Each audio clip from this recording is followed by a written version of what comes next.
Laissez-moi vous parler d'une chose étrange concernant le silence à l'ère numérique. Nous vivons dans un monde où presque tout est partagé. Les anniversaires, les tasses de café, les couchers de soleil, les larmes, les rires et même la douleur, habillés de filtres. Pourtant, certaines personnes restent totalement invisibles. Elles défilent en silence, observent profondément, mais publient rarement, voire jamais. Vous connaissez peut-être quelqu'un comme ça. Peut-être en êtes-vous un. Et voici la question qui persiste toujours dans l'esprit des gens. Pourquoi? Pourquoi choisir de rester dans l'ombre quand le monde entier semble crier pour attirer l'attention? Il est facile de supposer que les gens qui ne publient pas sont simplement timides ou introvertis, mais ce n'est pas toute la vérité. Sous la surface, une psychologie entière entre en jeu. Une psychologie qui en dit long sur la nature humaine, la perception de soi et la rébellion silencieuse contre une culture obsédée par la visibilité. Pour certaines personnes, le silence n'est pas un vide, c'est du contrôle, c'est le pouvoir de choisir ce que le monde n'a pas besoin de savoir. Parce que nous l'admettions ou non, les réseaux sociaux ont subtilement redéfini la manière dont nous nous définissons. Ils récompensent l'exhibition, ils encensent le bruit. Pourtant, ceux qui restent dans l'ombre sont souvent ceux qui voient les choses le plus clairement. Ils observent sans avoir besoin d'interrompre, ils réfléchissent avant de réagir, ils analysent avant de juger. Les psychologues ont découvert quelque chose de fascinant. Les personnes qui s'abstiennent de publier fréquemment obtiennent souvent des scores plus élevés en matière d'autodiscipline, d'introspection et d'indépendance émotionnelle. Elles ont tendance à être moins influencées par la comparaison sociale et la validation externe. En d'autres termes, elles ne cherchent pas à prouver qui elles sont, elles cherchent à le comprendre. Et dans un monde noyé sous les performances, c'est rare. Parce que, avouons-le, la plupart de ce que nous publions n'est pas seulement de la communication, c'est de la construction d'identité. C'est une audition inconsciente pour appartenir. Chaque légende, chaque photo, chaque mise à jour de statut dit « Voici qui je suis. Est-ce que tu approuves ?» Mais quand vous arrêtez de publier, quelque chose change. Vous commencez à détacher votre valeur de l'applaudimètre numérique. Vous arrêtez de penser en légende, vous recommencez à vivre les moments pour vous-même et non pour un objectif. Et c'est là la psychologie secrète de nombreuses personnes qui ne publient pas. Elles aspirent à l'authenticité dans un espace où tout semble mis en scène. Elles ne détestent pas les réseaux sociaux. Elles ne s'y retrouvent simplement plus. Ce n'est pas une question d'être anti-technologie ou asocial. C'est un refus de réduire sa vie à des moments choisis. Parce que quand vous avez vu à quel point il est facile de manipuler la perception, vous commencez à accorder de la valeur à ce qui ne peut pas être publié. Le silence, la profondeur, l'imperfection, la vérité. Pour certains, la décision de ne pas publier survient après une sorte d'épuisement émotionnel. Peut-être qu'ils ont tout partagé jusqu'au jour où cela a cessé d'être réel. Ils ont réalisé que chaque fois qu'ils partageaient quelque chose de beau, ils ressentaient une pression invisible pour toujours faire mieux. Ils ne vivaient plus. Ils jouaient un rôle. Alors, ils ont arrêté, sans annonce, juste une disparition progressive du fil d'actualité. Mais voici ce qui est souvent mal compris. Ne pas publier ne signifie pas ne pas ressentir. Cela ne signifie pas qu'ils ne se soucient pas. Cela signifie souvent qu'ils se soucient trop de la présence, du sens, de la protection de ce qui est sacré. Il existe un concept en psychologie appelé propriété psychologique. C'est le sentiment qu'une chose vous appartient profondément, une pensée, un souvenir, une expérience. Et quand vous la publiez, ce sentiment de propriété s'estompe un peu. Le moment devient une propriété partagée, ouverte au jugement, à la mauvaise interprétation, voire à la moquerie. Ainsi, les personnes qui ne publient pas protègent souvent leur sentiment de propriété sur leur propre vie. Elles gardent leurs moments intouchables, privés, purs. Et peut-être que ce n'est pas de la tristesse ou du repli, peut-être que c'est une forme de liberté silencieuse, parce que réfléchissez-y, quand était la dernière fois que vous avez fait quelque chose de significatif sans ressentir l'envie de le partager? Quand était la dernière fois que vous avez ri, pleuré ou accompli quelque chose sans penser immédiatement à le publier en ligne? Ce réflexe, ce besoin de montrer, n'est pas naturel. Il est conditionné. C'est le produit d'une décennie de likes, de partages et de boucles de dopamine qui ont entraîné nos cerveaux à associer validation et valeur. Et quand quelqu'un sort de ce système, cela peut sembler une rébellion. Mais c'est aussi une guérison. Ils commencent à redécouvrir la simplicité de faire des choses pour eux-mêmes. Cuisiner sans le photographier, voyager sans le taguer, ressentir sans l'expliquer. Dans cet espace, quelque chose s'éveille. Une forme de conscience de soi qui n'a pas besoin de public. Mais tout le monde ne choisit pas de ne pas publier par paix intérieure. Certains sont motivés par la peur du jugement, du rejet ou d'être mal compris. Les réseaux sociaux ont amplifié une forme subtile d'anxiété que les psychologues appellent la pression de présentation de soi. C'est la conscience constante d'être observé, même quand ce n'est pas le cas. Et pour beaucoup, c'est épuisant. Ils s'inquiètent que ce qu'ils disent puisse être mal interprété ou pire, ignoré. Alors ils se retirent, non pas parce qu'ils ne veulent pas se connecter, mais parce que le coût de la visibilité semble trop élevé. Ils veulent être vus, mais vraiment, pas superficiellement. Et ironiquement, parfois, les personnes les plus silencieuses en ligne ont les pensées les plus bruyantes. Elles ne sont pas absentes, elles débordent. Elles choisissent simplement la quiétude plutôt que le spectacle. Il y a une profonde dimension philosophique dans ce silence. Dans un monde qui dit constamment « Regardez-moi », choisir l'invisibilité devient une forme d'autodéfinition. C'est dire « J'existe au-delà de votre perception ». Ils peuvent défiler dans la vie des autres en hochant la tête, en souriant, parfois en souffrant, mais ils projettent rarement car ils comprennent quelque chose que la plupart ignorent. Tout ce que vous vivez n'est pas destiné à être vu. Parfois, les choses les plus profondes de la vie, la croissance, le chagrin, la transformation, se produisent en silence, invisibles, non publiées. Et quand vous avez vécu assez de ces transformations privées, vous commencez à réaliser que rester invisible n'est pas la même chose qu'être insignifiant. C'est en fait là que l'identité se forme, et non là où elle se joue. Voici le paradoxe. Les réseaux sociaux ont été conçus pour nous connecter. Pourtant, ils laissent souvent les gens se sentir plus isolés que jamais. Quand vous arrêtez de publier, vous cessez de courir après une proximité numérique et commencez à reconstruire de vraies déconnexions. Vous commencez à remarquer qui prend de vos nouvelles sans avoir besoin de mise à jour. Vous apprenez qui se souvient de vous sans rappel. Ce genre de connexion, brute, non diffusée, semble plus lourde, plus chaude et infiniment plus réelle. Et les personnes qui ne publient pas vivent dans cet espace. Elles construisent des relations qui n'ont pas besoin de preuves. Elles trouvent du réconfort dans les moments non partagés et laissent la vie se dérouler sans en faire du contenu. Une partie de cela concerne aussi la sécurité identitaire. Savoir qui vous êtes même quand personne ne regarde.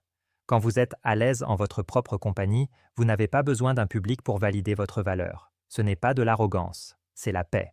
Et ironiquement, les mêmes personnes qui ne publient pas ont souvent les histoires les plus intéressantes à raconter.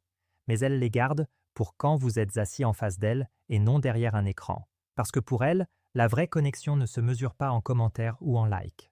Elle est dans le silence partagé, dans les regards qui se croisent, dans les rires qui n'ont pas besoin de témoins.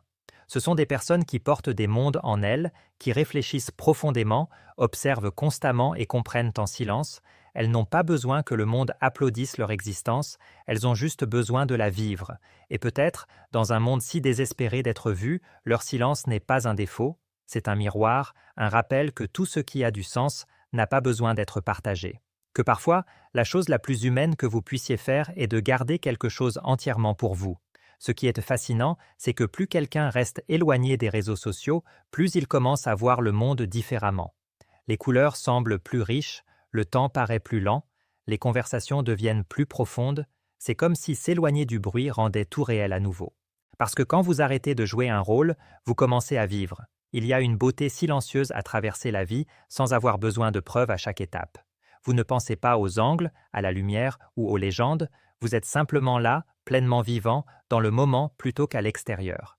Mais la psychologie derrière cela va plus loin que la préférence ou le goût. Elle est enracinée dans la manière dont nos cerveaux traitent la validation. Chaque fois que nous publions quelque chose en ligne et que cela attire l'attention, les likes, les commentaires, notre cerveau libère de la dopamine, la même substance chimique impliquée dans la récompense et l'addiction. Avec le temps, nous commençons à désirer cette validation. Nous commençons à penser en termes d'expériences partageables plutôt que réelles. Imaginez maintenant quelqu'un qui résiste à cette boucle. Quelqu'un qui choisit délibérément de se déconnecter du cycle de la dopamine. Ce n'est pas du désintérêt. C'est de la discipline. Il faut une grande conscience de soi pour résister à quelque chose de conçu pour vous rendre accro.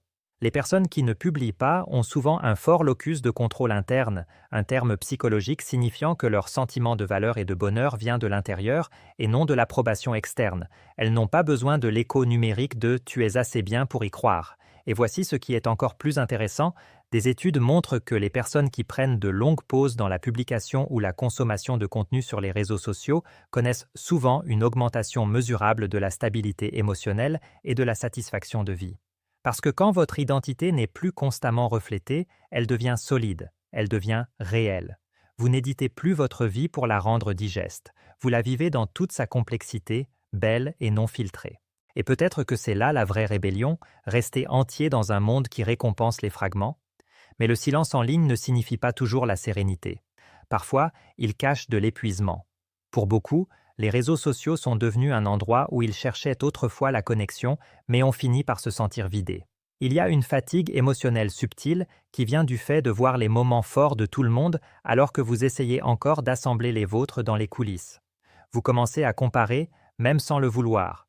Vous commencez à remettre en question votre valeur, même quand vous savez mieux. Et finalement, certaines personnes décident de s'éloigner, non par amertume, mais par préservation de soi. Elles réalisent qu'elles ne doivent pas au monde une performance. Elles n'ont pas à justifier leur silence, et elles n'ont pas besoin de continuer à prouver qu'elles sont heureuses pour être crues. C'est l'une des vérités silencieuses de cette génération. Nous avons confondu visibilité et valeur. Nous supposons que pour compter, il faut être remarqué. Mais le vrai sens n'a pas besoin de témoins. Certains des moments les plus significatifs de votre vie, ceux qui façonnent qui vous êtes, se produiront sans qu'une seule personne ne regarde. Pas de caméra, pas de légende, pas de public, juste vous. Et peut-être que c'est ce que comprennent le mieux ceux qui ne publient pas. Ils savent que la vie privée n'est pas la solitude, c'est une intimité avec soi-même, parce que quand vous arrêtez de diffuser chaque pensée, vous commencez à entendre les vôtres à nouveau. Vous commencez à vous reconnecter avec les parties de vous-même qui se sont perdues dans le bruit. Vos désirs silencieux, vos peurs inavouées, votre boussole intérieure. Et c'est quelque chose de profondément spirituel dans le monde d'aujourd'hui, ce n'est pas un retrait, c'est un retour à soi. Bien sûr, ce n'est pas toujours paisible. Il y a des moments de doute où l'on se demande si le silence vous rend invisible, si vous prenez du retard pendant que les autres jouent avec leur progrès. Mais avec le temps, vous commencez à remarquer quelque chose de beau. Votre valeur ne disparaît pas quand personne ne regarde. Elle est toujours là, stable, comme le bourdonnement d'une pièce silencieuse après la tempête. Et peut-être que c'est à cela que ressemble la vraie confiance, pas à la déclaration bruyante de soi en ligne, mais à l'assurance calme de soi hors ligne. Certains disent, si tu ne l'as pas publié, est-ce que c'est vraiment arrivé? Mais la vérité, c'est que les choses qui vous façonnent le plus rarement apparaissent sur le fil d'actualité. Votre croissance, vos chagrins, vos victoires privées, vos actes de gentillesse silencieux, ils vivent dans la mémoire, pas dans les médias. Et peut-être que c'est suffisant. Quand les psychologues parlent d'expression authentique de soi, ils insistent sur la congruence, l'alignement entre qui vous êtes intérieurement et qui vous montrez au monde. Mais à l'ère des filtres, cet alignement est constamment déformé. Vous commencez à vivre comme une version de vous-même conçue pour l'approbation. Alors, quand quelqu'un choisit de ne pas publier, c'est peut-être sa manière de rester congruent, de préserver cette vérité fragile entre son monde intérieur et extérieur. Ils n'ont pas besoin que tout le monde voie ce qu'ils ressentent pour valider que c'est réel. Ils n'ont pas besoin de capturer chaque coucher de soleil pour se souvenir de ce qu'ils ont ressenti. Ils vivent leur vie pleinement et silencieusement. Et voici le paradoxe. Ceux qui vivent silencieusement ressentent souvent la vie de manière plus intense. Ils ne sont pas distraits par la performance. Ils absorbent des détails que les autres manquent. La façon dont la lumière change sur un mur, la pause avant que quelqu'un ne parle, le son d'un rire lointain, ils sont présents et la présence est la monnaie la plus rare dans un monde construit sur l'attention. Mais parfois, cette présence même les rend incompris. Les gens peuvent les qualifier de détachés, de mystérieux, voire de froids. Pourtant, si vous regardez de plus près, leur silence n'est pas un vide. C'est de la profondeur. C'est le calme qui vient de ne plus avoir besoin de s'expliquer pour être compris. Il y a une confiance silencieuse qui vient de ne pas avoir besoin d'être connu de tous, juste compris de quelques-uns. Et c'est ce que comprennent le mieux les personnes qui ne publient pas. Elles savent que toutes les vérités ne sont pas destinées à la foule, que certaines parties de vous méritent de rester intouchées par les algorithmes et les opinions, parce qu'une fois qu'une chose devient publique, elle cesse d'être purement vôtre. Elle appartient à l'interprétation, au jugement, à la tendance. Et peut-être que certains moments sont trop sacrés pour cela. Alors, la prochaine fois que vous remarquerez quelqu'un qui ne publie jamais, ne supposez pas qu'il se cache. Peut-être qu'il vit simplement. Peut-être qu'il a trouvé la paix dans les recoins silencieux de l'existence, ceux qui ne sont pas éclairés par la lueur bleue d'un écran. Peut-être que ce sont ceux qui se souviennent de ce que le reste d'entre nous a oublié, que rester invisible ne signifie pas être seul, que le silence ne signifie pas le vide, que parfois, la plus vraie expression de qui vous êtes, c'est le silence. Parce qu'au final, nous ne sommes pas faits pour être des performances. Nous sommes faits pour être des êtres humains. Et les personnes qui ne publient pas nous le rappellent à chaque instant silencieux, non filtré et magnifiquement invisible.